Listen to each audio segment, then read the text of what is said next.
Pemirsa, putusan Federasi Sepak Bola Dunia FIFA Saneng Wangdeang Indonesia dados tuan rumah Piala Dunia Sepak Bola U20 sida mawasana majeng ekonomi krama.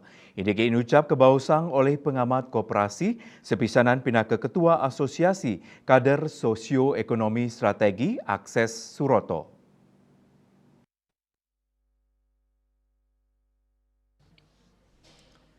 Suroto kaketut saking kantor berita antara Mausang nyelehin argumentasi kerugian ekonomi janten kedadosang tertimbang. Ring baga ekonomi nenten jeung ulengang indik parikraman nyane nanging wisanan strategi ekonomi ri sampun FIFA kuang deang. Manut dane ring galah pungkuran muatang malih pamidabdab mangde diplomasi ekonomi Indonesia kalimbakang ring sajeroning nincapang perkanti pantaraning politik. Dani ngicenin imbes kadi Cina miwah Amerika Serikat sane raket pisan ring perdagangan nanging matungkas ring baga politik.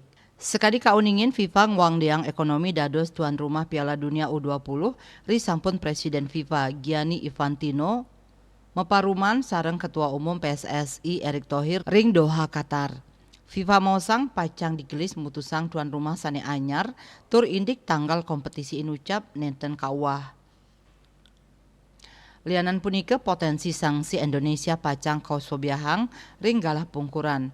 FIFA ngulengang ya diastun sampun ngicenin putusan sekadi inucap pai ketandane sumeken antuk ngwantu PSSI melarapan prakanti saha sokongan saking Presiden Joko Widodo ring transformasi sepak bola Indonesia tapi malih sampun kepanggih tragedi ring Oktober warsane lintang. Indika inucap mausang yening anggota-anggota tim FIFA statenya rengang Indonesia ring sasi sani cagirauh tur ngicenin wantuan sane kabuatang PSSI. KMB Bali Pos nguningayang.